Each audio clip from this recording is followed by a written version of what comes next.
but to be a voice that will shake a nation. Oh God, give us the evangelistic music that will reap the harvest and fill stadiums. God, we're daring to believe for a revolution of sound that will rip open the heavens and shake history.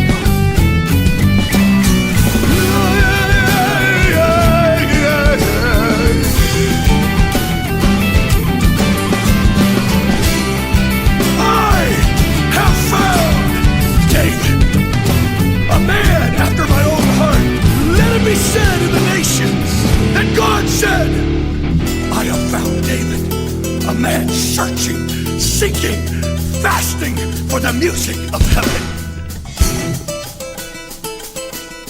And when they get that sound, the whole earth will resonate and move to the rhythm of the man of God, the singer of song, Christ himself. Yeah.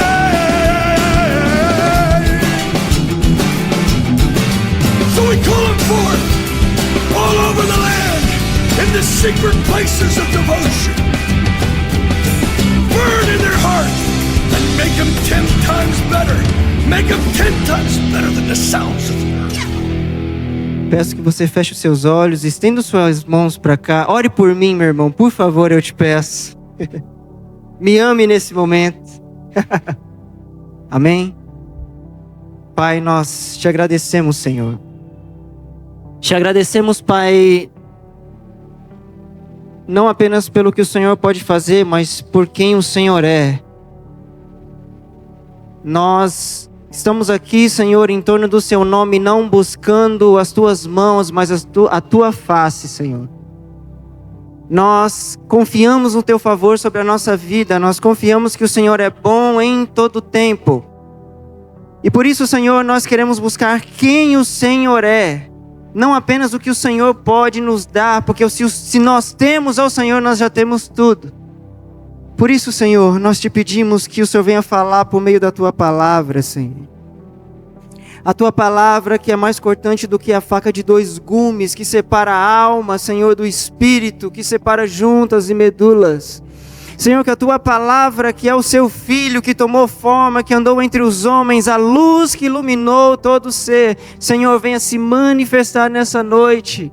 Senhor, nós não queremos impartir a letra, mas nós queremos impartir o Espírito. Senhor, nós não queremos falar de coisas da Bíblia, mas nós queremos testemunhar aquilo que o Senhor tem feito e operado no meio do Teu povo. Senhor, nos ajuda a dar certo, Pai, eu te peço. Ajuda-nos a dar certo, Senhor, neste mundo totalmente desequilibrado, Senhor. Ajuda-nos, Senhor, a dar certo, Pai, diante dessa geração. Que nós não sejamos, Pai, uma geração que falhou com o Senhor, mas que nós sejamos a geração que continua olhando e confiando no Senhor plenamente. Que continua se rendendo ao Senhor. É o que nós te pedimos, Pai. Fala conosco nessa noite. Meu irmão, minha irmã, eu convido você a exaltar o nome do Senhor aí no seu lugar. Fale com Ele. Bendiga o nome dEle. Que o louvor não se aparte da sua boca. Continue falando com o Senhor. O ambiente, meu irmão, não é acordes que produzem, é o seu coração. Produz um ambiente de adoração ao Senhor. Adoração não é música, é ação. Adoração é um coração disposto a entregar em todo o tempo. Por isso louve o Senhor aí no seu lugar. Fale com Ele você. Exalte o nome dEle. Declare os atributos do Senhor.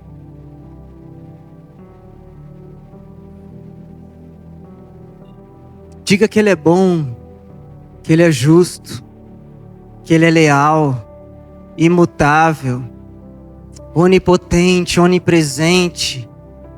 Não há outro além dEle, não há outro maior do que Ele. Ele é em todo tempo. Senhor, que o Senhor seja em todo tempo, nós te pedimos. Nós te pedimos, Senhor, a oportunidade de entrar neste lugar, acessar este lugar, contemplar a sua face, ser transformado como Isaías foi, Senhor. Quando ele te viu, basta te ver e nós queremos te ver nessa noite, é o que nós te pedimos, Senhor. Deixa-nos entrar. Fala com o Senhor aí no seu lugar. Me deixa entrar, Senhor. Você não depende do pregador para isso.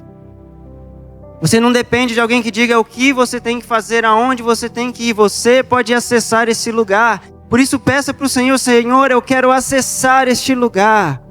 Senhor, nós queremos acessar este lugar. Nós queremos estar prontos para o seu dia, o grande dia do Senhor. Nós queremos estar prontos para esse dia, Senhor. Por isso nós colocamos o nosso coração à tua disposição. Fala conosco, Senhor. Fala conosco, Senhor. Nos orienta. Nos traz de volta para o lugar certo. Alinha o nosso coração. Ajusta a nossa visão, os nossos ouvidos. É o que nós te pedimos e desde já nós te agradecemos, porque o Senhor é bom em todo tempo. Em todo tempo o Senhor é bom. Louve o Senhor com as suas palmas, irmão. Faz bastante barulho para Ele aí.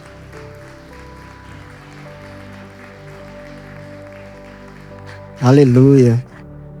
Eu tô brigando com o vento aqui, velho. O vento tá... Tem algum manto aqui. Não quer que eu abra onde eu quero abrir aqui. O Fabão, cadê o Fabão? Vira só um pouquinho aqui, ó. Esse vento. Só um pouquinho só. Pode deixar nessa parte do meio.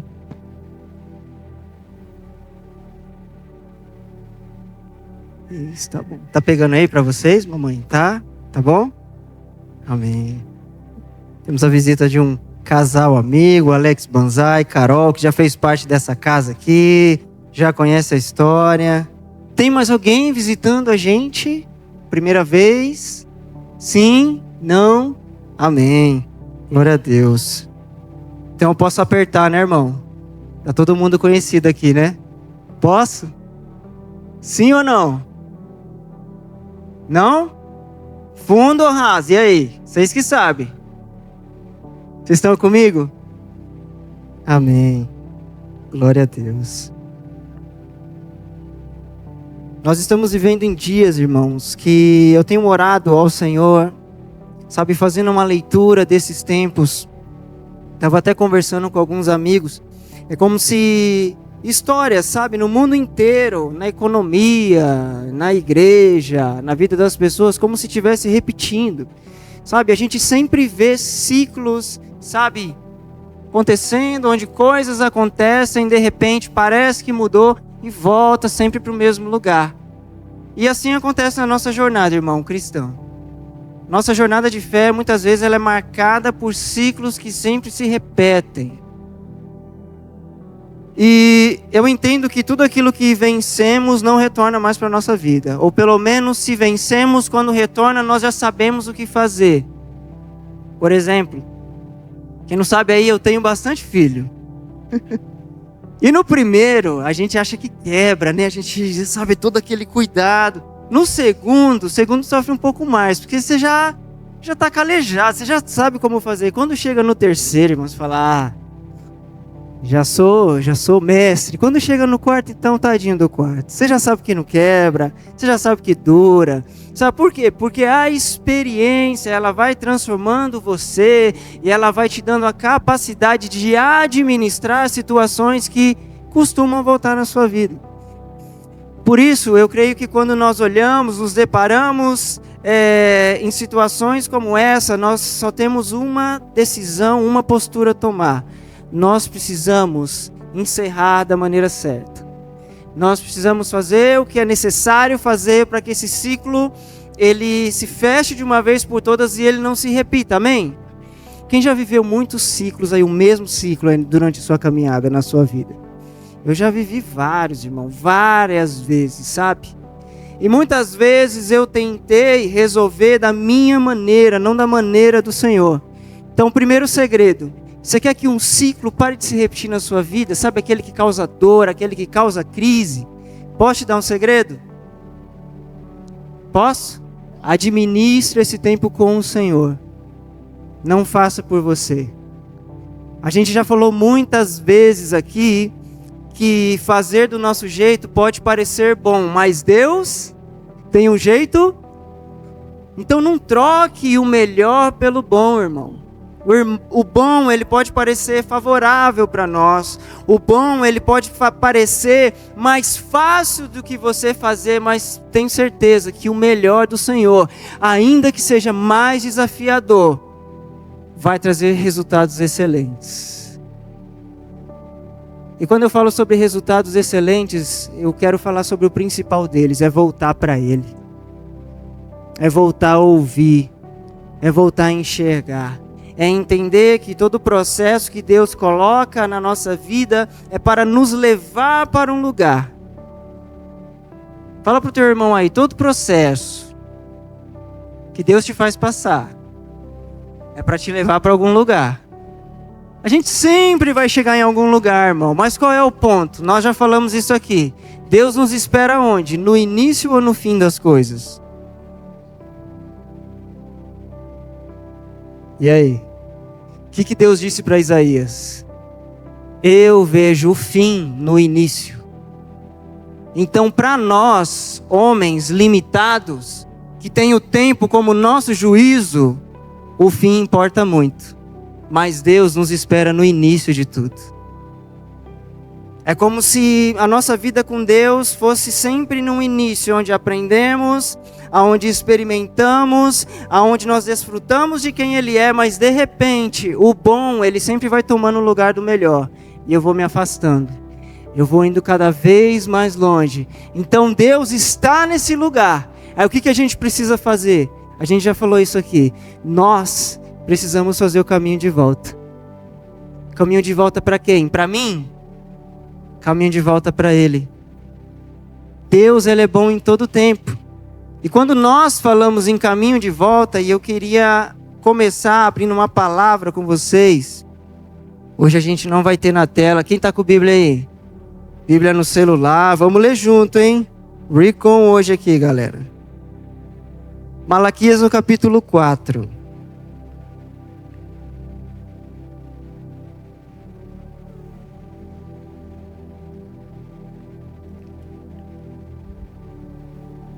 O último livro antes do Segundo Testamento, o Novo Testamento. Malaquias, profeta Malaquias.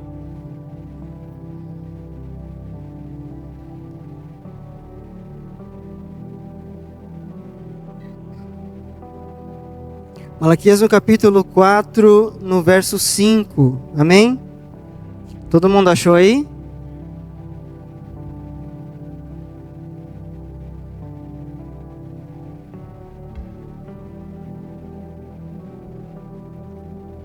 Eu vou ler aqui, tá?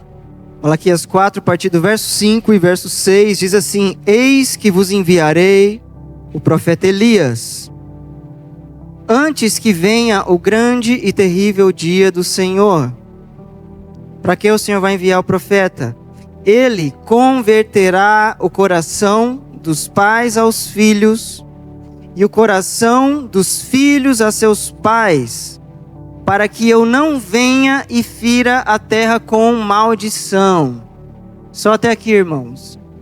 O Senhor, Ele começou a semana falando muito comigo sobre essa palavra,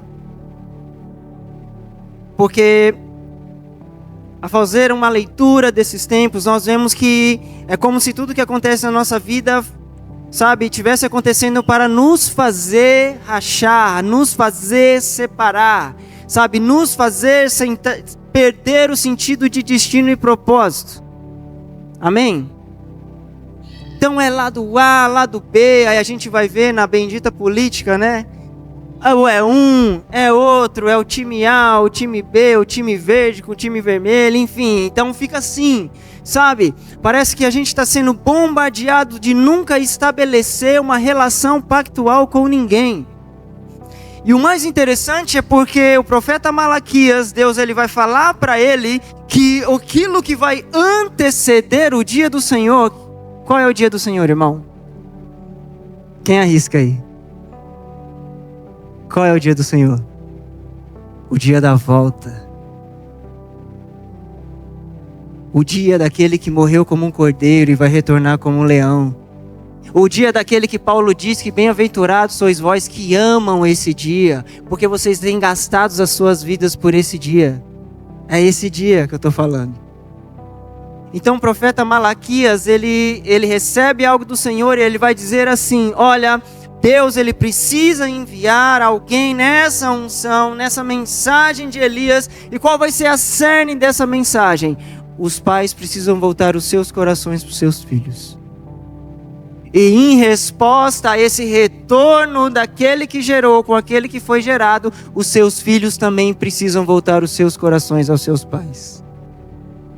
Muito interessante isso, porque Deus está dizendo, se não houver uma conexão entre as gerações, Deus vai continuar ferindo a terra. Meus irmãos, isso é muito sério, porque às vezes, por exemplo, Deus está ferindo a terra da nossa vida, nós já falamos que é a terra. Deus está ferindo porque nós não entendemos que somos pessoas pactuais. Você é pactual, irmão. Deus não faz acordo. Deus faz pactos. Amém? Deus não fala, ó, eu acho que você poderia fazer isso para mim. Não, Deus vai pactuar com você. Eu te chamei, eu já escrevi, eu te escolhi. Aliás, eu te comprei. E a moeda que eu usei foi o meu próprio filho, para me tornar você indesculpável diante de mim. Que é exatamente o que Paulo vai escrever em sua carta aos Romanos, no capítulo 1, que diz que toda a criação já fala dos atributos de Deus. E por conta desse testemunho que a própria criação dá, sabe o que acontece comigo e com você? Sabe o que está escrito lá? Nos tornamos indesculpáveis diante de Deus. Ai, Deus não falou comigo. Deus não se revelou a mim, meu irmão, Ele tem se revelado. Talvez a gente que não tem percebido. E aliás, a pior coisa que pode acontecer é a gente não perceber quando Ele se revela. Você está aqui? Então o profeta ele está dizendo, olha, algo precisa acontecer. O pai ele precisa ter um coração rendido, voltar para os seus filhos. Os filhos precisam também ter um coração rendido e voltar para os seus pais. É Deus conectando aqueles que vieram antes com aqueles que vão vir depois. Deus conectando duas gerações e duas histórias. Você está aqui? Talvez nós estamos no meio de tudo isso, conectando aquilo que já foi com aquilo que ainda vai ser. E nós precisamos entender que Deus muitas vezes vai trabalhar em nós para fazer de nós essa mensagem. Amém? Deus não quer te dar uma mensagem. Fala pro teu irmão aí, Deus não quer te dar uma mensagem. Que isso, Ruiz? Deus quer fazer de você a mensagem. Dar uma mensagem é muito fácil, na internet você encontra um monte. Sim ou não? Mas Ele pode fazer de você a mensagem. E eu queria compartilhar com vocês a história de um cara que não recebeu a mensagem, ele se tornou a mensagem, amém? E eu quero caminhar um pouco com você nessa noite calorenta aqui. Vamos falar um pouquinho? Amém? A gente cantou isso, eu quero queimar. E agora, ninguém quer queimar mais? Você está aqui? Ah, tá. Ou enquanto a gente estava cantando, você estava assim, não, fica para vocês, eu não quero. Não, fica para vocês. É isso? Hã? Vamos lá, Gênesis capítulo 37. O tema de hoje se chama lugares de propósito, amém? Vamos lá para o início, Gênesis 37.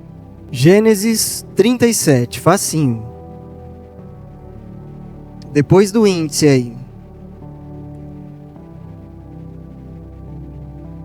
Amém? Quero falar um pouco da história de um cara que a gente já conhece, já viu até desenho da Disney sobre ele, mas eu queria bater um papo com vocês sobre algumas coisas interessantes e princípios que a gente pode aprender com esse cara que se chama Zafenat Paneah. Meu Deus, quem é esse cara? Calma, irmão, se chama José. O famoso José. Tá, Gênesis capítulo 37. Eu vou ler aqui, você vai acompanhando. Habitou Jacó na terra das peregrinações de seu pai, na terra de Canaã.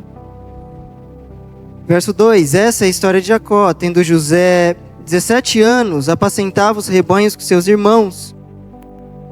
Sendo ainda jovem, acompanhava os filhos de Bilá e os filhos de Zilpa, mulheres de seu pai. e trazia más notícias deles a seu pai. Verso 3.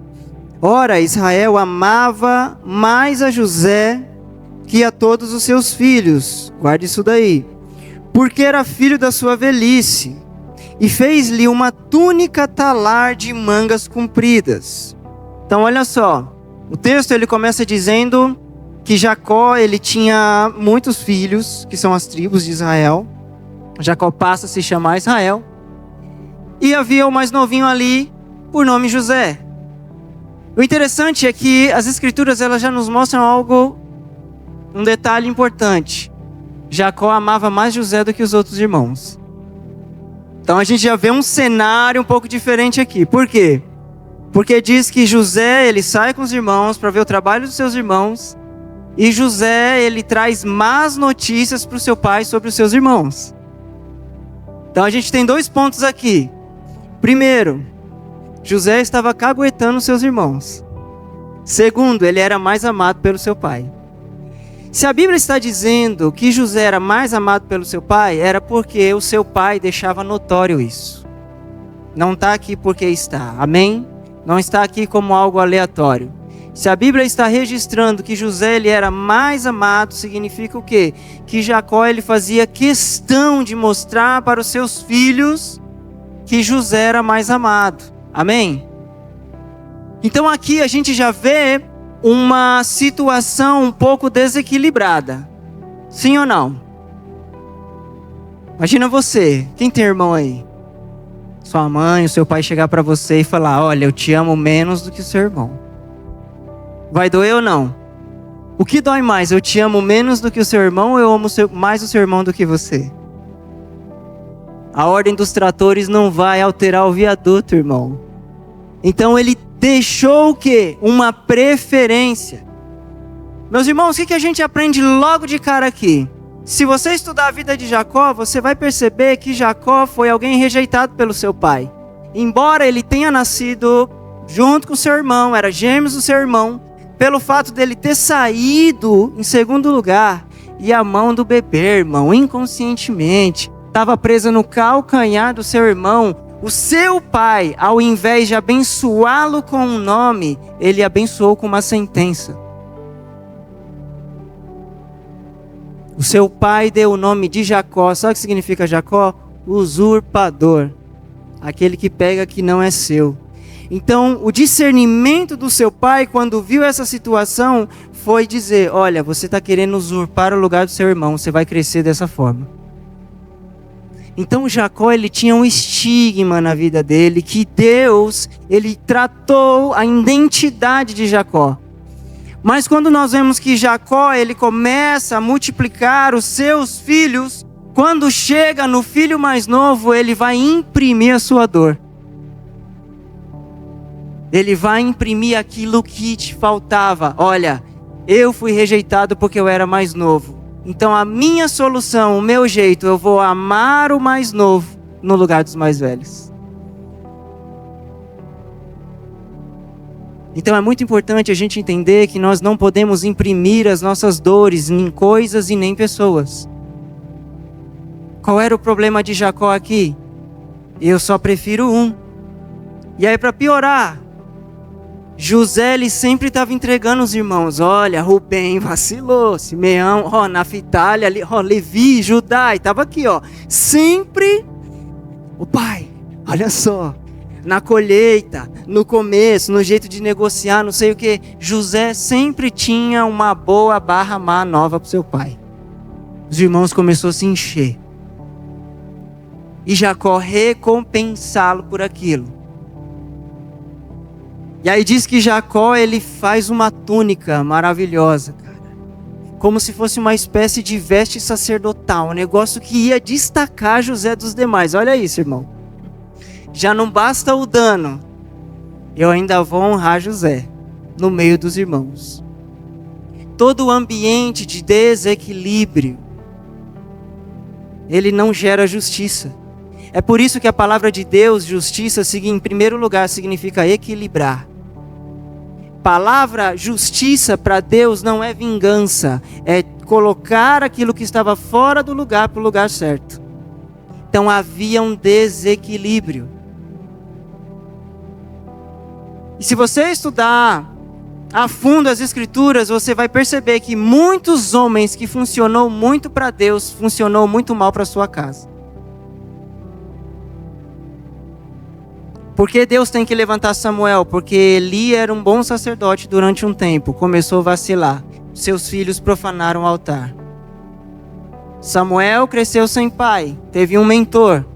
Samuel não tinha referência, foi um sacerdote e um profeta segundo o coração de Deus, mas foi um péssimo pai. Seus filhos começou a tratar de questões políticas em Israel, a ponto do povo desejar um rei. Davi também não tinha referência de paternidade, foi um ótimo rei, foi um ótimo profeta, foi um péssimo pai. Olha eu falando mal de Davi de novo. Então você vai ver nas Escrituras onde pessoas funcionaram muito bem para Deus, mas não funcionaram para sua casa. Então Deus, ele encerra esse período, sabe, do Primeiro Testamento dizendo: ei, antes do meu filho voltar, essas relações elas precisam estar equilibradas. Não adianta você ser muito bom para Deus e você ser péssimo para sua casa. Eu posso ser um sacerdote, um pregador, o que você quiser dizer, muito power, mas eu ser péssimo para minha casa, não vai adiantar. Não adianta você ser muito bom para Deus e você não ser bom para aquilo que Deus quer. Porque não é ser bom apenas para Ele. Na verdade, bom para Deus é aquele que se submete e é transformado por Ele. Então você vai se tornar a voz e as mãos dEle aonde você for, sobretudo com a sua família. Você está aqui? Então Jacó era um cara que recebeu uma nova identidade, mas não tinha se deixado ser tratado. E Deus, em sua soberania, meus irmãos, vou te dar um segredo aqui. Deus é soberano. Antes de te curar, presta atenção nisso. Antes dele curar a sua dor, antes dele te ajudar a resolver sua crise, primeiro ele vai fazer de você uma mensagem para todos que estão ao redor de você. Você sabia disso? Poxa, estou doente, eu estou numa luta e eu não consigo vencer isso. Deus não me ama. Não, Deus está fazendo de você a mensagem. Porque você não sabe que por meio da sua vida, por meio da sua obediência e rendição, a mensagem que você já se tornou para todo mundo que está te vendo. Você está aqui? Então a crise, ela não tem um fim em si mesmo. Nós precisamos aprender com ela. E aprender que Deus, Ele é soberano o suficiente para pegar todo mundo. Meus irmãos, ninguém foge de Deus. O salmista disse isso, já falei isso aqui algumas vezes. Se eu subir, Deus, você vai estar. Se eu descer no mais profundo do Sheol, lá no inferno, você também vai estar. Se eu for nas profundezas dos mares, os mais altos dos montes, se eu fugir quilômetros e quilômetros de você, não vai adiantar. Por quê? Porque é pelo teu espírito que você me encontra. O salmista vai dizer, não tem como fugir de você. Não tem como fugir de Deus. Então sabe o que Deus está fazendo com a gente hoje? Nos cercando. E a gente só tem uma resposta. Ou eu me rendo, ou eu me coloco no ringue com Ele e falo, vem. Porque a Bíblia diz que Deus se opõe. Sabe o que é se opor? Vem, Léo. Vem. A Bíblia diz, Deus se opõe ao orgulhoso. Então talvez, algo que precisava ser tratado no pai Jacó, que se tornou Israel, era, olha, há ainda muito orgulho dentro de você. Nós começamos o ano falando sobre kenoses, sobre se esvaziar, amém? Então como se Deus estivesse falando, Jacó, você precisa esvaziar, cara. Há um desequilíbrio aí. Por quê? Porque a promessa que eu dei para Abraão, e que você está dando forma a essa promessa, é que ele seria pai de nações. E que por meio dessa fé, todas as famílias da terra seriam abençoadas. Então é como se ele estivesse entendendo, ou para ele, a forma dele administrar a sua família era o bom de Jacó e não o melhor de Deus. Amém? Ah não, bom é isso. Por quê? Porque eu cresci dessa forma. Porque eu cresci com essa ausência. Então eu vou compensá-la com um filho mais novo. Gerou desequilíbrio. Gerou ódio nos mais velhos. Amém? Verso 4. Vendo, pois, seus irmãos que o pai o amava mais que a todos os outros filhos, o que eles fizeram? Odiaram-no. E já não lhe podiam falar pacificamente. Então eles já começaram a destratar José. Irmãos, era culpa de José? Não. Não era culpa de José. José era o resultado. O pai estava produzindo isso, amém? Você está entendendo?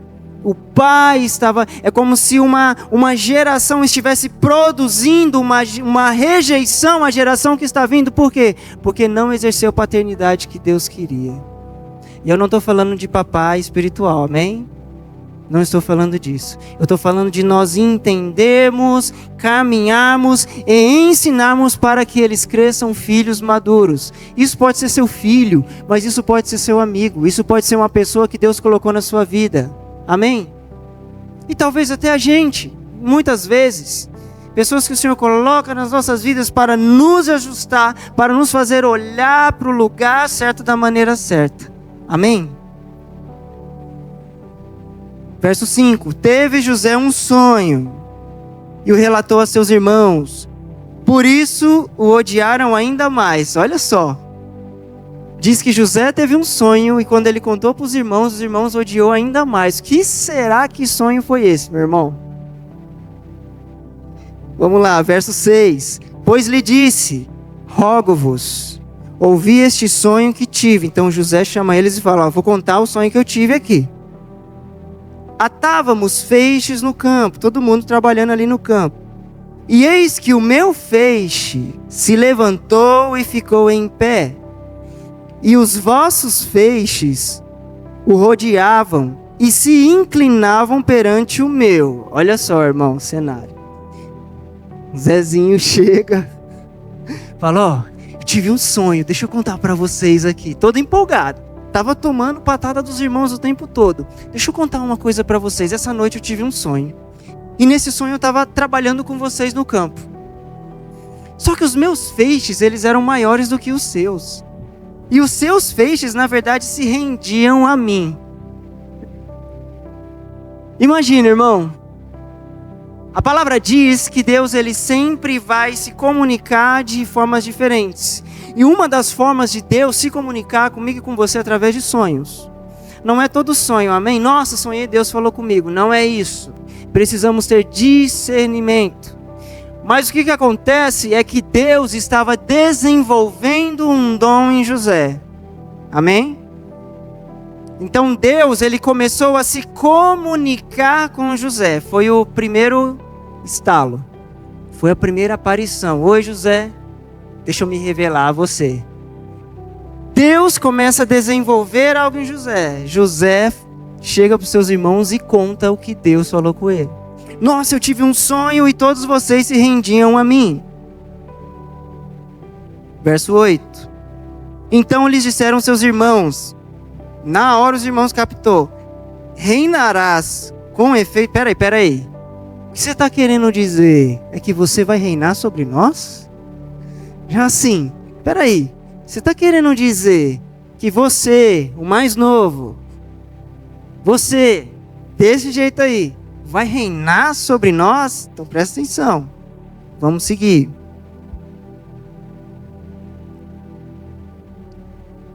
Reinarás com efeito sobre nós, e sobre nós dominarás realmente? E com isso aumentava o seu ódio, por causa dos seus sonhos e de suas palavras. Meus irmãos, tem duas coisas interessantes aqui. Primeira coisa, quando Deus começa a ativar alguém, mas também quando alguém revela o seu coração mediante aquilo que Deus começou a ativar.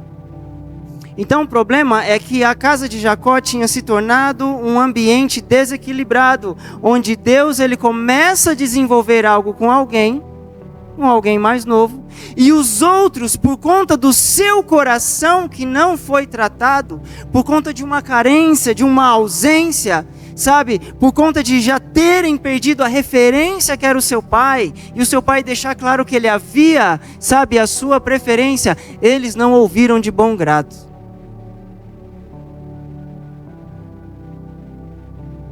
Eu falei algumas reuniões atrás que o nosso coração é o filtro dos nossos ouvidos. Dependendo da medida do nosso coração, você vai ouvir aquilo que você quer, irmão. Sabe quando você quer muito uma coisa e você chega na igreja, a palavra não tem nada a ver com o que você queria, mas você entende do jeito que você queria. Deus vai te dar a vitória. Aí você, meu Deus, eu queria, era isso. Se você passar pela cruz. Porque o que você vai vencer é na cruz. Se você só ouviu, Deus vai me dar a vitória. Amém? Às vezes o nosso coração ele trabalha desse jeito. Ele não pega tudo o que Deus está fazendo, ele não consegue captar tudo aquilo que Deus está falando. Nós precisamos ter uma visão transcendental. Deus estava fazendo isso com José. Porém, José estava num ambiente nada favorável. Quem já se sentiu assim, num ambiente nada favorável? Só eu? Sabe quando você está naquele ambiente, você fala, meu Deus, você olha para um lado, olha para o outro, olha para a situação, olha para outro, você fala, não tem nada de favorável aqui. José estava nesse lugar, mas Deus estava despertando algo em José. E eu torno a dizer, você que está anotando, anote aí, Deus é soberano. Deus trata com todo mundo. Vamos seguir aqui? Verso 9, teve ainda outro sonho e o referiu a seus irmãos, dizendo, sonhei também que o sol, a lua e 11 estrelas se inclinavam perante mim. Verso 10, contando ao seu pai e a seus irmãos, repreendeu quem? O pai.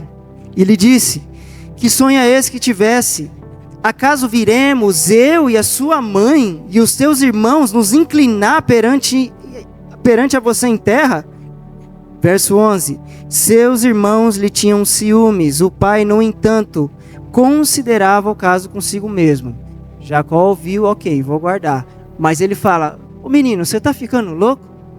Você acha que eu, a sua mãe e os seus irmãos vai se render a você? O que é isso? Mas a Bíblia diz que Jacó, ele ainda guardou. Bom, Deus tem os seus meios. Então a Bíblia diz, olha, ele considerou entre ele mesmo. Mas no momento para apaziguar aquilo que Deus estava começando com José, ele falou, você está errado, fica quieto, está falando fora de tempo. Por que você está falando isso? Você acha que eu vou me render a você? Não, Deus de Abraão, Isaac e Jacó, não Deus de Abraão, Isaac / José. Eu sou patriarca, Deus tem uma palavra sobre mim, Deus mudou a minha identidade, Deus vai continuar a história através de mim. Presta atenção, uma geração dizendo a outra, Deus vai continuar fazendo comigo. Lembra quando nós falamos na semana passada sobre as duas fases do ministério de João Batista? Primeira fase, tudo certo, apontou o cordeiro. Segunda fase, é comigo. O que aconteceu com ele, irmãos? Literalmente, perdeu a cabeça. Então pensa que Jacó, quando ele olha para essa revelação, ele fala, você está equivocado. O que Deus tem para mim nunca vai me fazer me submeter ao que você tá dizendo que está sonhando. Não é sobre isso. Fala para o teu irmão, Deus tem os seus meios. A Bíblia não diz que os filhos têm que voltar o coração dos seus pais primeiro. A Bíblia está dizendo, os pais precisam aprender a voltar os seus corações para os seus filhos. Nós precisamos entender que nós precisamos voltar os nossos corações para o lugar certo. Principalmente para aqueles que nós consideramos menor. Jesus disse, nascido de mulher, ninguém é maior do que João Batista. No entanto, os nascidos do reino, esses já são maiores. Mas qual é a característica daquele que nasceu do reino? Serve. Ama em todo tempo. É como Paulo diz, me gastarei e me deixarei gastar por amor de vossas almas, amando-vos em todo tempo, e mesmo sem ser amado por vocês. Sabe o que Paulo está dizendo? Eu vou te amar mesmo se você não me amar. E eu vou me gastar por isso. Ainda que você torça a sua cara. Ainda que você vire o nariz. É isso que Paulo está dizendo. Ainda que vocês não me aceitem. Por quê? Porque tudo que eu considerava lucro, a minha identidade, o meu sacerdócio, o meu conhecimento teológico, tudo que eu tinha, a minha posição, eu considero como perca, porque eu ganhei algo maior, eu ganhei algo mais elevado e eu continuo me esvaziando. Você está aqui? Então o que o Senhor está falando sobre essas duas gerações é, muitas vezes nós como pais, nós precisamos entender, precisamos aprender a voltar os nossos corações para os nossos filhos. Sabe por quê? Porque a Bíblia diz, os jovens terão visão. A Bíblia diz que os pequeninos vão profetizar. E quando nós entendemos e quando nós dermos chão, sabe o que vai acontecer? Os velhos voltarão a sonhar. Deus vai voltar a falar como falava no início. Sabe o que Deus está falando para mim e para você? Eu quero voltar a falar com você como eu falava no início. Fecha os seus olhos aí, irmão. O Senhor quer voltar a falar conosco como falava no início. Eu sempre faço esses exercícios na minha vida, porque o dia que eu levantei as minhas mãos para Yeshua foi o dia mais louco da minha vida, mais desafiador. Porque eu tive que vencer a minha vergonha diante de uma comunidade cheia de gente estranha, tocando música estranha, falando coisas até então estranhas para mim. E era uma igreja que não tinha o costume de fazer apelo, irmão. Uma igreja totalmente tradicional, era uma batista tradicional que se você batesse palma, no domingo seguinte você ia para uma reunião de culto racional e você ia para o banco. Era extremamente, não tinha instrumento, Neto. Bateria era pecado, irmão, não tinha distorção, imagina isso. E o pastor estava ministrando e ele falou, olha, eu vou fazer algo que nós não cremos como igreja. Essa igreja em específico, não sei as outras. O Senhor está falando comigo, o Senhor me deu uma visão. Tem uma pessoa nesse auditório que Jesus está chamando. E tinha um menino lá, 14 anos de idade, entendendo nada que estava acontecendo. E ele fez o apelo. Meus irmãos, não tive coragem, não levantei a mão. Ele insistiu, não levantei a mão. Ele continuou ministrando a palavra. Continuou pregando, aquilo me embrulhou de dentro para fora. Eu fiquei passando mal, sabe? A reunião inteira. E sabe, de tal forma que eu comecei a pedir para Deus, Deus, faz ele fazer o apelo de novo. Pelo amor de ti, deve ser você que está falando comigo. E no final, ele fez o apelo de novo. Eu fui o único, irmão, no meio daquela congregação gigante. Menino de 14 anos de idade. Morrendo de vergonha. Esse foi o meu primeiro dia. E às vezes Deus me faz voltar para esse dia, sabe por quê? Porque às vezes nós estamos perdendo o coração na jornada. Porque perdemos aquilo que sentimos no primeiro dia. Você lembra do seu primeiro dia? Eu não estou querendo trazer nenhum tipo de gatilho para você não fazer regressão, não. Eu só estou te fazendo uma pergunta sincera como irmão. Você lembra ainda do primeiro dia? Você lembra ainda? Faz sentido para você? Porque eu vou dizer para você, não é o ontem que me trouxe aqui hoje, foi o primeiro dia. Eu me lembro do primeiro dia sempre, é por isso que eu continuo. Mesmo quando está tudo errado, mesmo quando o nosso clamor é Senhor, nos faz dar certo mais uma vez. Senhor, nos dá combustível para continuar andando, caminhando e chegar aonde nós precisamos chegar. E Deus, Ele me leva nesse dia e fala, tá bom, então continua queimando como no primeiro dia. Volta para esse lugar. Por quê? Porque Deus nos espera no início, não é no fim. Você está aqui? Lembra do primeiro dia, não esquece do primeiro dia, jamais, irmãos. Porque quando esquecemos do primeiro dia, tudo aquilo que antes era fogo já virou cinza.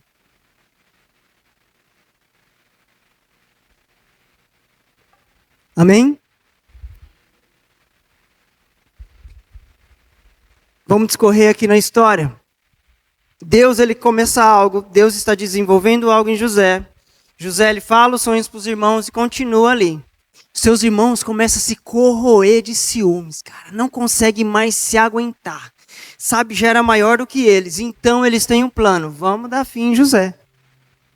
Sabe, nas nossas jornadas de trabalho, vamos para um lugar longe, vamos planejar.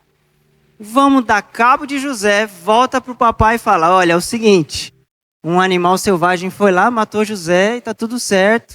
Olha a cabeça. Quem sabe o pai volta a nos amar. Às vezes aquilo que nós temos como ódio é só amor desequilibrado, irmão. Eu odeio. Não, você ama demais, é que você não está sabendo lidar. Você está esperando algo que nunca vai ter. Uma coisa que eu aprendi, não exige de ninguém algo que essa pessoa ainda não recebeu. Então a gente para de ser exigente, exigindo muita coisa. Amém? Sabe por quê? Porque Deus não te exige nada. Ele já deu seu filho, não importa o que você faça. Você entendeu?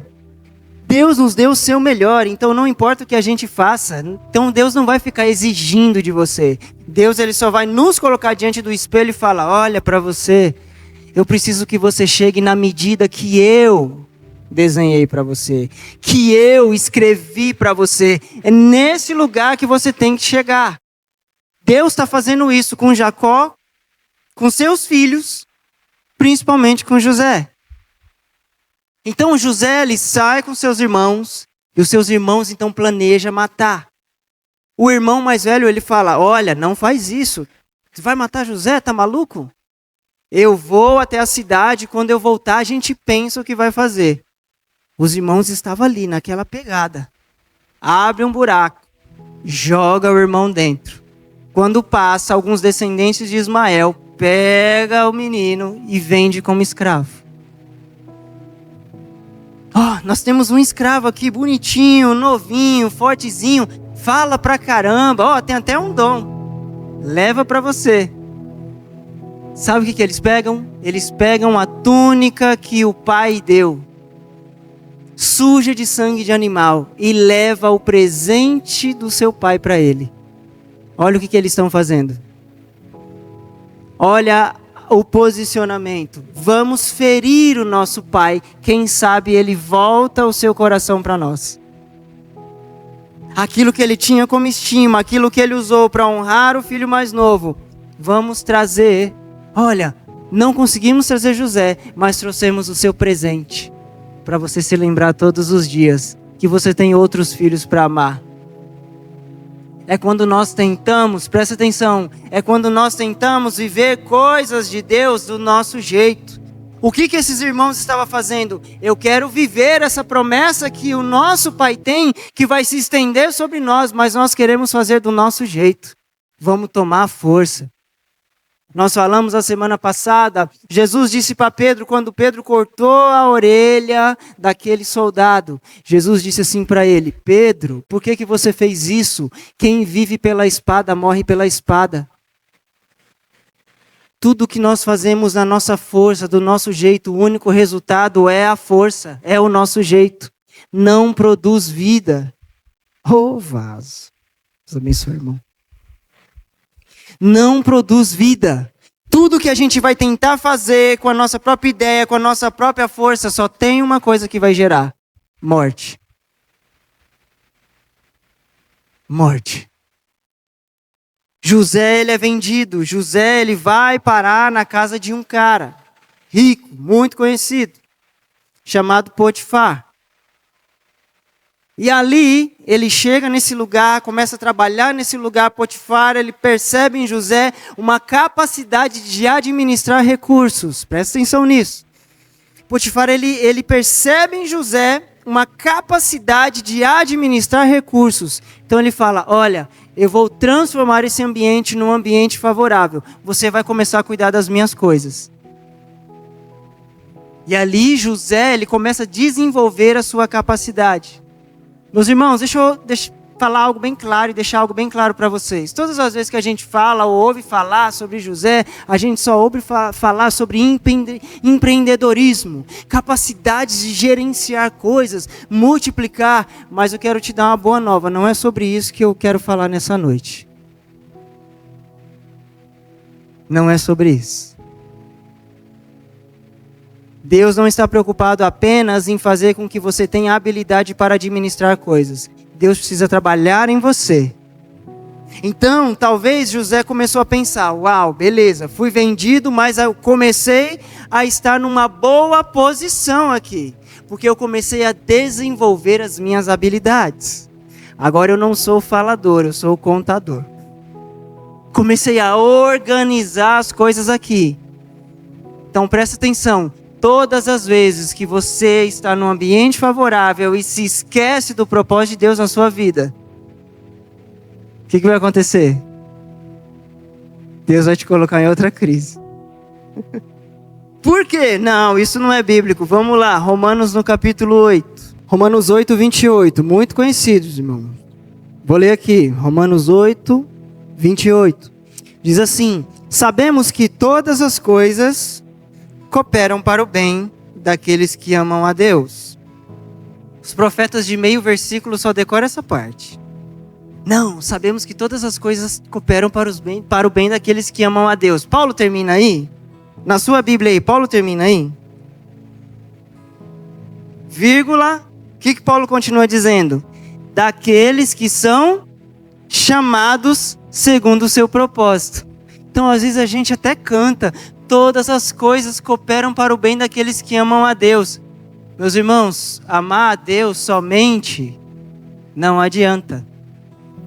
Porque Jesus disse, vocês amam da boca para fora. Vocês amam com os lábios, mas o coração está longe. Então o que era amar não apenas com os lábios, mas com o coração? Entender que você foi chamado segundo um propósito. Então o que Paulo está dizendo, todas as coisas, é chavão isso aqui, todas as coisas você sabe, é tudo. É o que é bom e é o que é ruim. Então diz que todas as coisas, em algumas versões diz, todas as coisas trabalham juntas. Ou seja, todas as situações, sejam as boas ou as ruins, elas estão trabalhando juntas na verdade. Elas trabalham juntas em favor daqueles que amam a Deus e daqueles que têm consciência de propósito. Então o que significa? Todas as vezes que nós estamos na jornada e você perde a consciência de propósito, sabe o que Deus faz? Gera crise. Porque Deus é mal? Não, porque Deus te ama. Porque a palavra diz que é Deus que fere e é Deus que cura. Então às vezes é Deus ferindo você, Deus me ferindo, sabe por quê? Porque o meu coração continua dando a mesma resposta para Ele. Que resposta que é? Deus, o meu jeito é melhor. E Deus vai falar, o seu jeito pode ser bom para você, mas não é melhor. Amém? Então não sejamos profeta de meio versículo. Todas as coisas só vão trabalhar juntas se tivermos consciência de propósito. Mas qual é o propósito? Você é filho, você é filha. Qual é a palavra que eu carrego? Que ministério eu carrego? Ministério da reconciliação. É o ministério superior.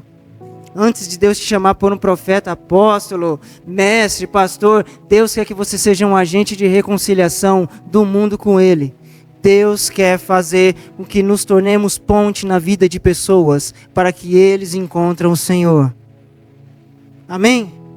Então ali, José estava num ambiente favorável, mas lembra, todas as coisas trabalham juntas. Ela tem um acordo. O tempo bom, ele tem um acordo com o tempo ruim. Por quê? Porque ambos estão debaixo da vontade do Senhor. Olha que mistério. Então, quando a gente estiver diante de um tempo ruim, não diz, por quê? Por quê? Diz, Senhor, o que isso vai produzir em mim? Eu quero entender. E eu quero saber o que eu preciso fazer com você, para que eu possa chegar aonde eu preciso chegar. Amém? Vamos pular aqui para o verso 31. Do mesmo capítulo. Que diremos, pois, à vista dessas coisas? Se Deus é por nós, quem será contra nós? E aí o verso 32 ele vai dizer, aquele que não poupou o seu próprio filho, antes por todos nós o entregou. Porventura não nos dará graciosamente com ele todas as coisas? Sabe o que Paulo está dizendo aqui? Deus não poupou o seu filho, você acha que ele não vai poupar você? Ele vai poupar você? Não. Fiz com Jesus porque ele aguentou. Fica tranquilo. Não, fica tranquilo. Pode deixar. Fiz com ele porque ele aguentou. Você não precisa passar por nada. É isso, irmãos? Não foi diferente com José. Olha só.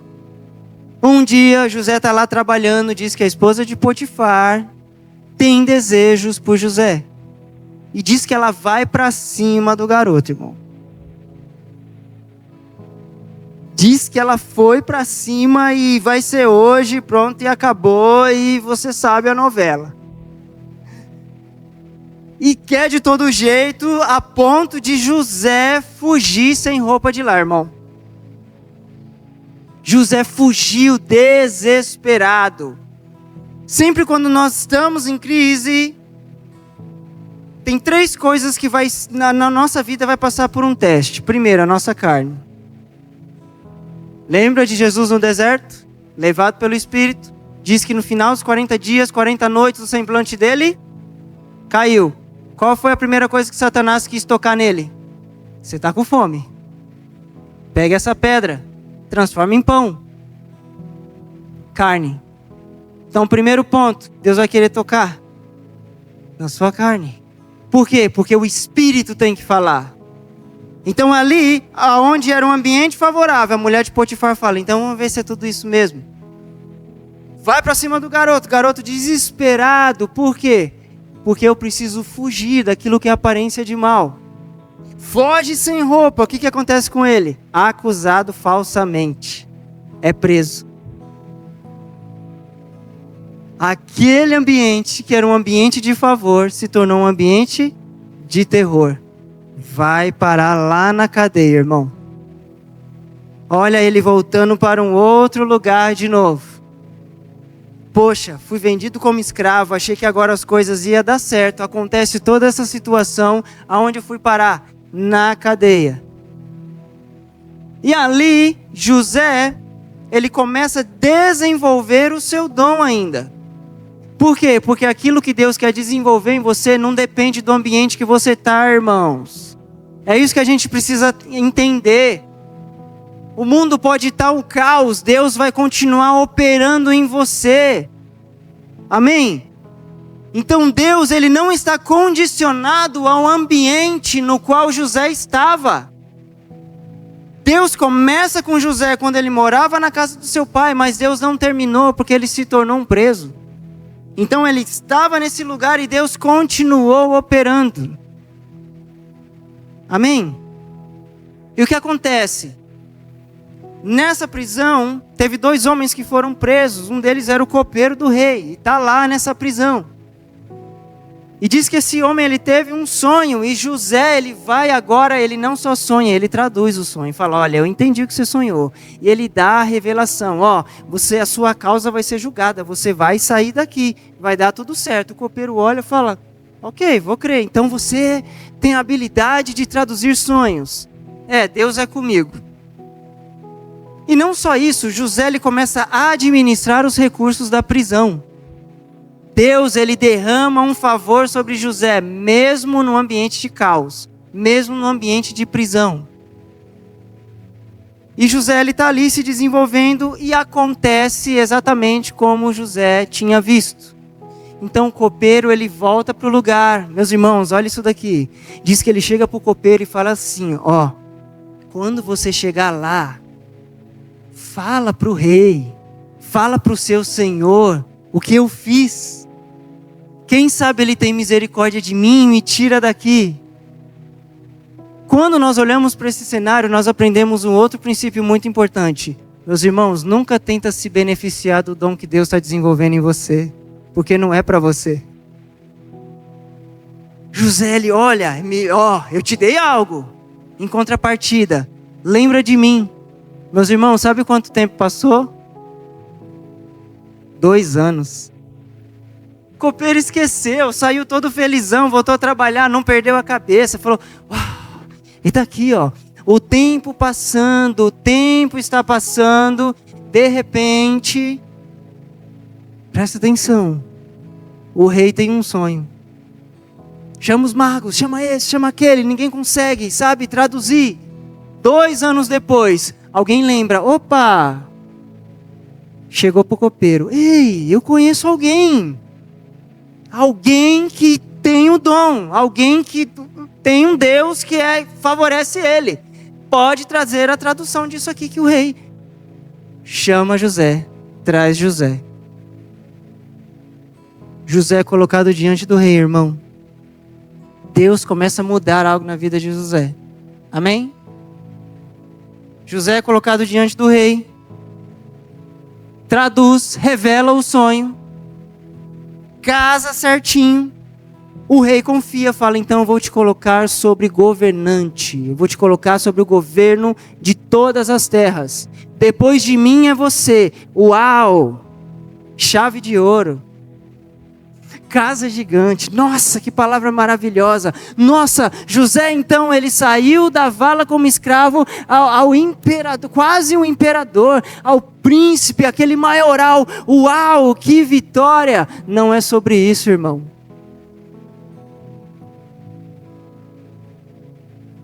Não tem nada a ver disso. Deus não colocou José para honrá-lo como um governante. Deus estava tratando o coração de José. José estava só no começo. Porque não tem a ver com o que eu tenho ou com quem eu conquisto. Tem a ver com o tipo de coração que Deus quer encontrar em mim. Deus estava desenvolvendo o dom em José. Deus não tinha tocado o coração de José ainda. É por isso que quando nós queremos preservar a nossa posição, nós corremos o risco de perder o coração. Aí Deus vai olhar para você, então fica com a sua posição. Eu estou indo embora. Continue exercendo sem mim. Por quê? Porque você não deixa eu acessar aquilo que é mais precioso, o seu coração. Você está aqui? A história de José só está começando, irmãos. Isso se passa vários anos, presta atenção. E eu não quero me ater a essa parte administrativa de recursos de José. Agora vamos para a parte que Deus quer tratar. Amém?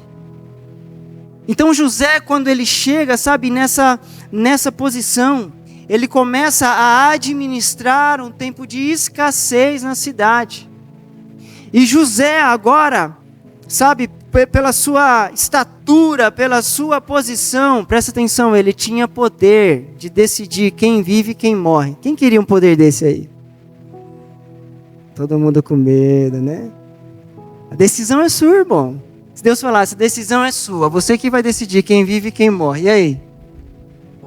E se eu falar para você que às vezes a gente é assim, a gente usurpa essa posição? Por quê? Porque Jesus disse, a lei diz, se você matar, você pecou. Eu, porém, vos digo, se você sentiu raiva, você também matou. A lei diz, se você adulterar, você pecou. Eu, porém, vos digo, se você olhou e desejou, você já pecou. Então, e se a gente está todos os dias decidindo quem vive e quem morre na nossa vida? Deus, presta atenção, Deus deu literalmente esse poder para José. José, você vai decidir quem vive e quem morre. Você está aqui? Vamos pular para Gênesis 45, senão a gente vai acabar só no domingo que vem. Numa dessas jornadas, sabe, em busca de recurso, lá onde Jacó estava e os seus irmãos, tinha muita escassez, já não tinha mais nada. Todo mundo desceu desesperado para o Egito. E olha só, aonde eles foram? Aonde eles foram? Na jurisdição que José tomava conta. E um dia José está lá e fala, opa, eu conheço esses caras. Presta atenção, eu conheço esses caras. Imagina, o que passou na cabeça dele? O que passaria na sua cabeça? Me odiavam. Me vendeu como escravo. Passei anos na prisão. Fui humilhado. Vai saber, apanhou, vendido como escravo. Comeu o pão que o diabo amassou. Por quê? Só porque eu era amado pelo meu pai. E sempre fui odiado pelos meus irmãos. Agora começa o teste de coração. Algumas reuniões atrás eu disse, bem-aventurados os mansos. Quem lembra disso? Bem-aventurados os mansos, porque eles herdarão a terra. Sabe quem são os mansos? Sabe quem é alguém manso? A Bíblia chama Moisés de alguém manso. Sabe quem é alguém manso diante de Deus? Aquele que detém toda a autoridade, mas ele não usa em benefício próprio. É por isso que herda a terra, ou seja, Deus dá autoridade sobre a terra para os mansos. Então Deus estava começando um processo de mansidão com José. Vamos ver se ele entendeu que todas as coisas estavam trabalhando juntas. Então quando ele olha os irmãos, talvez no coração dele passou milhões de coisas. E a primeira coisa, eu tenho o poder de decidir se eles vivem ou se eles morrem. Então José ele começa a trabalhar algo dentro dele. Ok, dá o que eles precisam. Pede para voltar. Tá lá, vou me manter distante. Dá o que precisa, vai lá. Volta mais uma vez, dá o que precisa e um pouco mais. Dá o que precisa. Ele começa nessa dinâmica, sabe por quê? Porque perdão não é de uma hora para outra. Não se resolve num culto, é um processo. A questão é, será que vamos dizer sim para Deus? A questão não é, nossa, o culto que transformou minha vida. Não, é o processo que transforma a nossa vida. Então José entendeu algo. Hoje eu não consigo. Então pede para eles voltar mais uma vez. Então ao invés de matá-los, eu vou dar o recurso. E começa essa dinâmica. Você está entendendo? Você está entendendo o que o Senhor está falando comigo e com você? Não é de uma hora para outra. Deus precisa agora usar o tempo para trabalhar em mim e em você. Sobretudo o perdão. Por quê? Porque o perdão é você rasgar a dívida, liberar a pessoa. E eu sei, irmãos, tem coisas que é difícil perdoar. Sim ou não? Ou só para mim? Só meu coração que é duro. Então, José ele começa essa dinâmica. Presta atenção. Ele começa, olha, vem, dá, ele começa a trabalhar dentro dele. Vamos lá, Gênesis 45. Verso 1 diz assim, então José, não se podendo conter diante de todos os que estavam com ele, bradou, fazei sair a todos da minha presença, e ninguém ficou com ele. Quando José se deu a conhecer a seus irmãos, e levantou a voz em choro, de maneira que os egípcios o ouviam, e também a casa de Faraó. Meus irmãos, ele estava colocando para fora aquilo que estava matando ele. Foi baixo? Foi alto. Porque era anos. Porque era um processo. Mas era algo que ele tinha que fazer. Ele precisava se esvaziar. Porque na verdade já não se tratava mais dos seus irmãos, se tratava dele. Porque mesmo na posição que ele estava, ele entendeu, eu ainda não tenho nada. Por quê? Porque eu sou um bom administrador de recursos, mas eu não consigo administrar o meu próprio coração.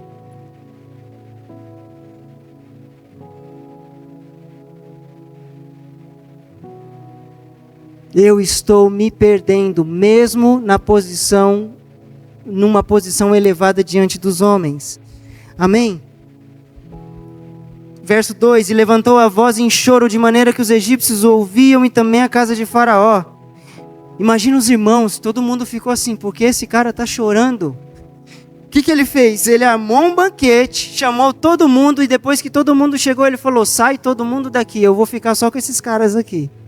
Imagina, o Senhor do Egito, o número 2, falando, sai todo mundo, eu vou ficar com esses caras aqui. Está entendendo? Diz que ele sai também, ele chora, todo mundo ouve ele chorar o choro e todo mundo fica assim, meu Deus, o que está acontecendo aqui? Por que esse cara está chorando? Ele volta para o lugar e disse aos seus irmãos, olha só, eu sou José, vive ainda o meu pai? O que aconteceu? Seus irmãos não lhe puderam responder, porque ficaram atemorizados perante ele. Nós estamos no banquete do rei. O rei sai para chorar, manda todo mundo embora, manda só a gente ficar. Quando ele volta, ele fala, oi, eu sou o José. Se fosse você no lugar dos irmãos de José, como você ia se sentir? Acabou, irmão.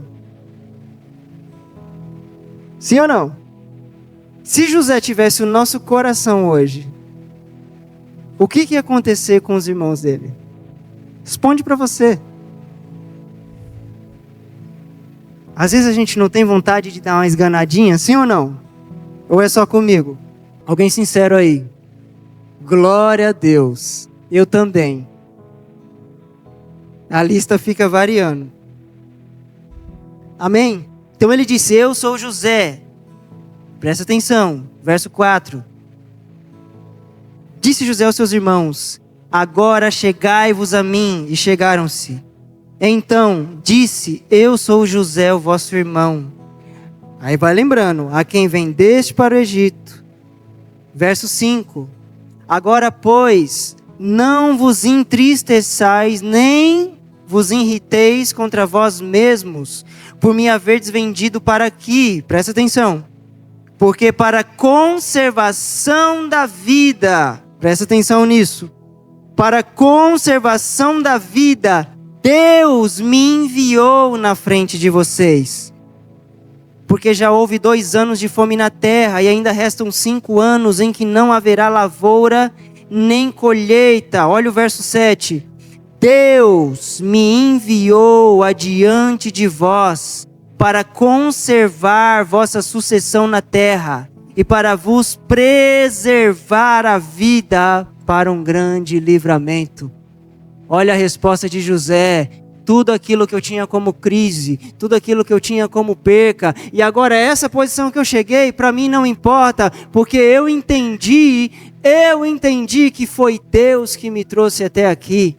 Deus continuou sendo Deus, mesmo na ofensa de vocês, mesmo no ódio de vocês, Deus continuou sendo soberano. Algo mudou dentro dele, e hoje eu tenho o poder de dar a vida ou de dar a morte. Eu escolho a vida. Sabe o que ele está dizendo? Eu escolho perdoar vocês, porque eu me tornei alguém manso diante do Senhor. Eu não vou usar a minha autoridade para anular a semente de vocês. Muito pelo contrário, vai buscar o meu Pai. Vai buscar o meu Pai. Preciso trazer equilíbrio para casa. Ele precisa reordenar a forma que ele governava a casa. Por quê? Porque ele me tinha como um ídolo. Deus estava perdendo Jacó para José. Por isso que Deus tira José. Assim como ele tirou Isaac. Você está entendendo? Tem coisas que Deus tira da sua mão porque já virou ídolo. Já perdeu.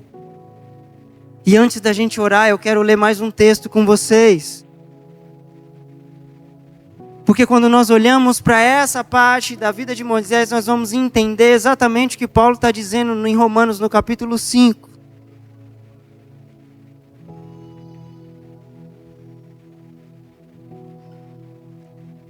Romanos 5, amém? Na teologia, José ele é visto como um tipo de Cristo. E é interessante porque o preço de um escravo na idade dele, seja homem ou seja mulher, era 70 ciclos de prata. Depois Moisés, lá na lei, ele vai estabelecer esse valor mesmo para pessoas dessa idade, seja homem ou seja mulher, 70 moedas de prata. Qual foi o preço que Yeshua foi entregue? 70 moedas de prata. Então é como se fosse uma sombra. Por quê? Porque se você olhar para José e você olhar para Jesus, presta atenção. Ambos precisavam pagar aquilo que para nós, com o nosso coração, era impagável. Ambos precisavam perdoar aquilo que para nós é imperdoável. Então Paulo ele vai dizer aqui em Romanos no capítulo 5, a partir do 1, diz assim: justificados, pois, mediante a fé, temos paz com Deus. Fala bem alto. Paz com Deus. Por meio do nosso Senhor Jesus Cristo, por intermédio de quem obtivemos igualmente acesso pela fé a esta graça, na qual estamos firmes. E gloriamo-nos na esperança da glória de Deus. E aqui vem o ponto, verso 3. E não somente isto, mas também nos gloriamos nas próprias... O que está na sua Bíblia aí, irmão? Tribulações. Sabendo que, olha só, que a tribulação produz perseverança. E a perseverança, experiência. E a experiência produz esperança. Ora, a esperança não confunde, em outros termos, essa esperança não decepciona. Porque o amor de Deus é derramado em nosso coração pelo Espírito Santo que nos foi outorgado. Então, meus irmãos, presta atenção, nós não podemos inverter as posições aqui. Tribulação produz perseverança. O que é tribulação? Continuar rasgando a terra. Você quer ser alguém que continua, que permanece, que não desiste? Então Deus vai nos treinar na tribulação. Tribulação produz perseverança, amém? Perseverança vai te marcar com o quê? Experiência. Então não adianta saber, Deus quer que nós experimentemos. E a experiência ela vai gerar esperança. Lembra quando nós falamos sobre expectativa e esperança? Expectativa é aquilo que você quer ver, aquilo que você espera. Esperança você constrói mesmo sem ver. Expectativa é quando nós queremos participar daquilo que nós queremos ver. Esperança é quando mesmo sem participar, eu trabalhei por isso. Porque eu sei que a geração que está vindo depois de mim, ela vai chegar neste lugar. Porque eu entendi que o meu coração precisa se voltar para o coração de quem está vindo. Por que o Senhor está falando isso comigo e com você? Porque existem muitas pessoas que não conhecem o Senhor. E às vezes nós estamos nas nossas próprias causas. E não entendemos que Deus tem um propósito. E que Deus quer nos levar a este lugar. E é por isso que Paulo está dizendo que quando você chega nessa medida de esperança, ela não decepciona. Porque muitas vezes nós nos decepcionamos com Deus. Porque nós não passamos por esse processo. Não nos movemos por esperança. Não chegamos a lugar algum. José, ele precisou passar por todos esses processos. Tribulação, perseverança, experiência e esperança. No fim de tudo, não era apenas sobre administrar recursos, mas era sobre administrar o próprio coração. No fim de tudo, José entendeu uma coisa: eu precisava me esvaziar, mesmo tendo tudo. Eu preciso liberar, eu preciso soltar para continuar caminhando e chegar aonde Deus já me espera. Eu queria te convidar a ficar de pé, você que pode. Vamos orar nessa noite.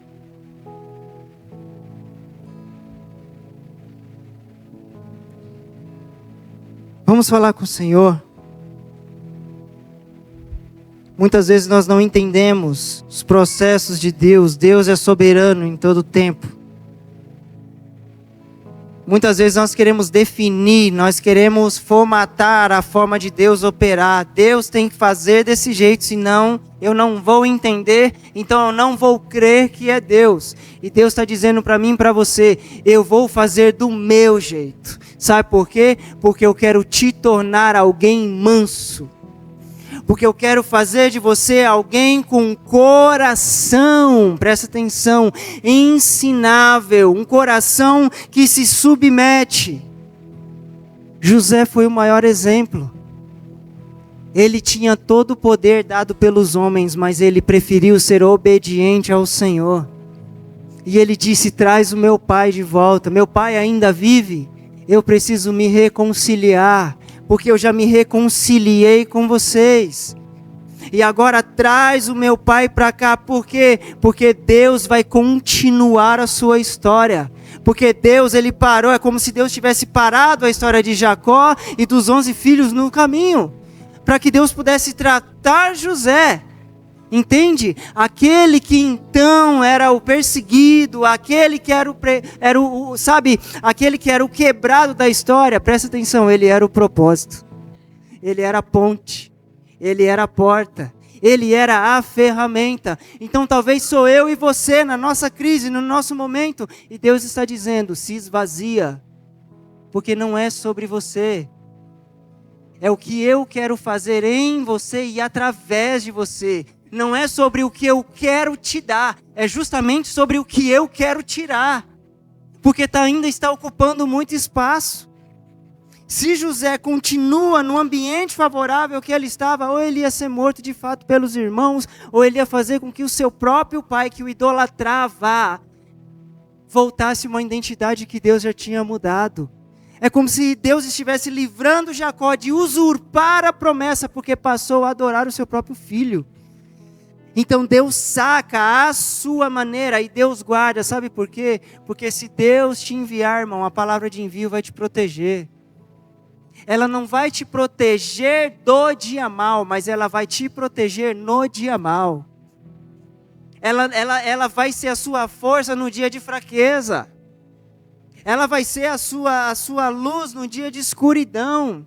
Presta atenção nisso. A palavra que te envia, ela não te saca dos tempos maus, mas ela te protege no meio desse tempo, nessa loucura, nessa bagunça. Então feche os seus olhos aí no seu lugar. Senhor, nós queremos ser, sim, Pai, uma geração que deu certo, Senhor.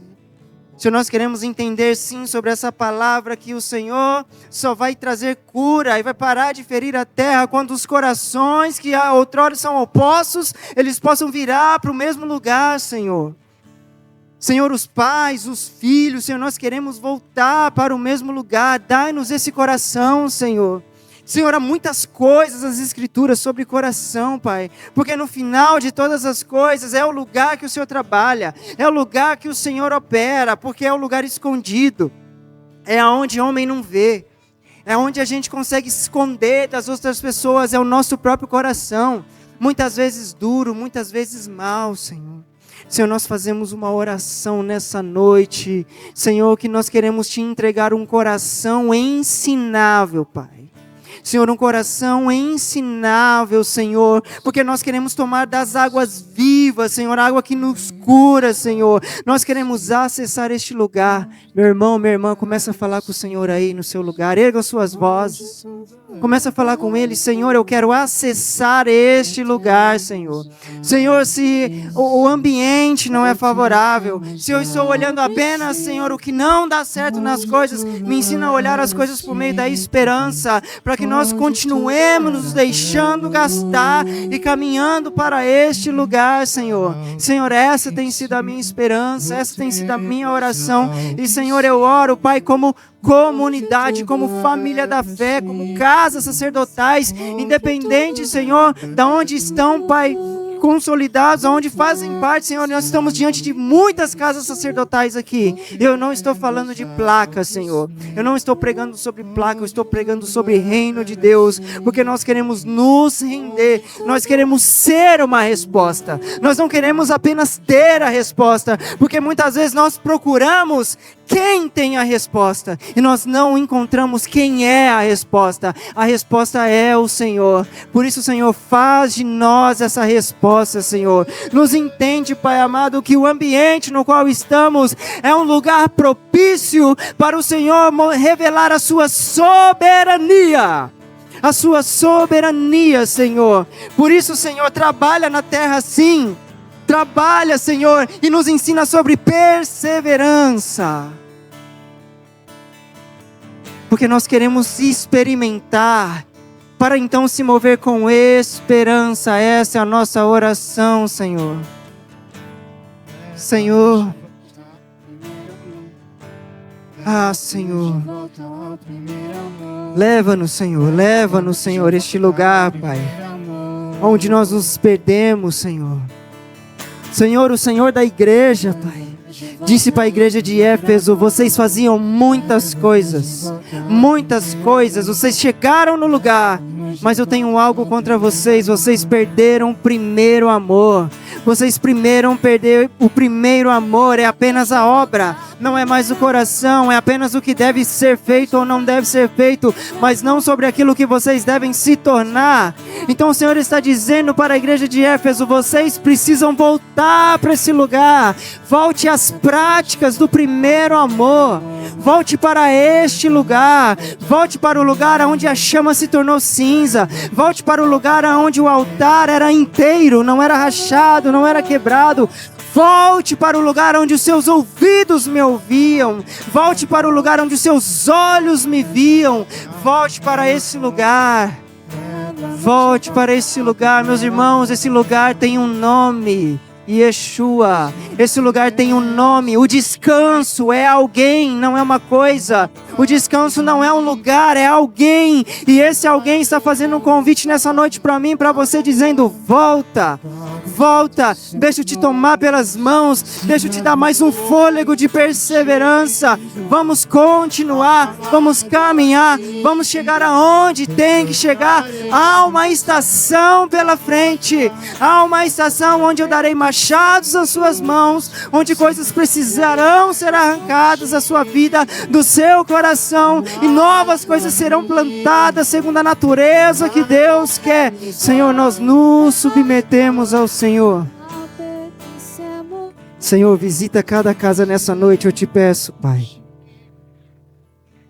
Visita cada um nessa noite, Senhor, cada casa, eu te peço. Senhor, que a Tua palavra continue nos rasgando por inteiro e nos separando, Senhor. Separando o que é alma, separando o que é espírito, Senhor. Juntas e medulas, Pai. Senhor, que a Tua palavra venha entrar no mais profundo do nosso interior e reordenar os nossos desejos. Reordenar os nossos pensamentos, Senhor. Nós queremos nos mover pela esperança que não decepciona. Essa é a nossa oração nessa noite, Pai. Agradeça ao Senhor, irmão. Louve ao Senhor, agora é com você. Entrega a Ele um louvor partindo de você mesmo, algo de você, um presente para Deus. Um corban para Deus. A palavra oferta, ela significa corban e não está ligada apenas à matéria. Corban significa convite, trazer para perto. Então oferta algo ao Senhor com a sua boca. Diga algo para Ele, seja: Senhor, eu vou sim me posicionar, e esse posicionamento será o meu louvor ao Senhor, porque a Tua palavra diz que o Senhor habita entre os louvores. O meu posicionamento será o meu louvor ao Senhor, o perdão que eu não quero dar, a situação que eu não quero largar, Senhor. Senhor, o sim que eu preciso te dar, o não que eu preciso aceitar, Senhor, eu quero entender e que esse seja o meu louvor ao Senhor. Diga isso para o Senhor, que esse seja o meu louvor ao Senhor. Nós queremos entender tempos e estações, nós queremos entender, Pai, o que a Sua voz está dizendo, o que o Seu Espírito está soprando, para onde a Sua nuvem está se movendo, Senhor, porque nós não queremos que o Senhor passe desapercebido de nós. Essa é a nossa oração que nós fazemos nessa noite, Senhor. Pai, obrigado. Obrigado por esse tempo em família. Obrigado por continuar falando conosco. Senhor, dai-nos estratégias, Pai. Dai-nos estratégias como casa sacerdotal. Dai-nos estratégia como família da fé, mas também as nossas famílias, com os nossos filhos, com os nossos negócios, naquilo que o Senhor vai nos proporcionar, Senhor, a tocar, a administrar. Senhor, dai-nos a Tua graça, que o Teu Espírito venha nos guiar em todo o tempo. É o que nós te pedimos e te agradecemos pela Tua bondade, em nome de Yeshua, em nome de Yeshua, o nosso Messias, o nosso Senhor. Amém, Senhor. Amém, Senhor. Louve o Senhor com as suas palmas, irmão. Louve a Ele, glorifica a Ele aí no seu lugar. Glórias te damos, Senhor. Glorificado é o Teu nome, exaltado é o Teu nome. Glórias te damos, Senhor. Glórias te damos. Nós te bendizemos. Nós te exaltamos. Nós te exaltamos. Chore candaramase. Nós te exaltamos, aleluia, diga aleluia, aleluia. Louvado é o seu nome, exaltado é o seu nome. O seu nome é exaltado entre as nações. Senhor é grande, inigualável, insuperável, Senhor. Nós te louvamos, aleluia, aleluia, aleluia, aleluia, Senhor. Obrigado, Senhor, aleluia, aleluia, Senhor. Nos mostra o caminho a seguir, Senhor. Mostra-nos a ferramenta a usar nessa estação, Senhor. Mostra-nos o caminho, Senhor, nós te pedimos, Pai. Nós te pedimos, Senhor. Senhor, toma cada casa aqui pela tua mão, eu te peço, Senhor. Toma cada casa aqui, Senhor. Cada marido, cada esposa, cada filho, Senhor, cada casal, cada jovem, Senhor. Homens e mulheres, cada um deles toma-os pelas mãos, eu te peço, Senhor, por favor, Senhor. Por favor, Senhor. Se o machado perdeu o corte, afia de novo, Senhor. Porque a tua palavra diz que quando o machado perde o corte, só nos resta força. Então ele não corta, ele quebra. Ele apenas quebra, ele não corta, ele não é mais eficiente, Senhor. Se porventura nós perdemos a eficiência, Senhor, se porventura, Senhor, nós perdemos, Senhor, a tua forma de operar, Senhor, faz justiça. Nos traz de volta de novo, é o que nós te pedimos, Senhor, em todas as áreas da nossa vida, ministerial, pessoal, sentimental, Senhor, é o que nós te pedimos, Senhor. Sejamos tocados pela tua justiça, Senhor, nos próximos dias. É o que nós te pedimos, Senhor. Desde já te agradecendo porque o Senhor é bom. Diga isso a Ele, o Senhor é bom. O Senhor é bom em todo tempo e a sua misericórdia dura para sempre. É que a tua palavra diz. O Senhor é bom e o seu amor dura para sempre. O Senhor é bom e o seu amor dura para sempre. É o que a tua palavra diz. É o que a tua palavra diz, Senhor. Nós te louvamos, Pai. Nós te louvamos, Senhor. Nós te louvamos. Obrigado, Senhor. Obrigado, Senhor. Obrigado, Senhor.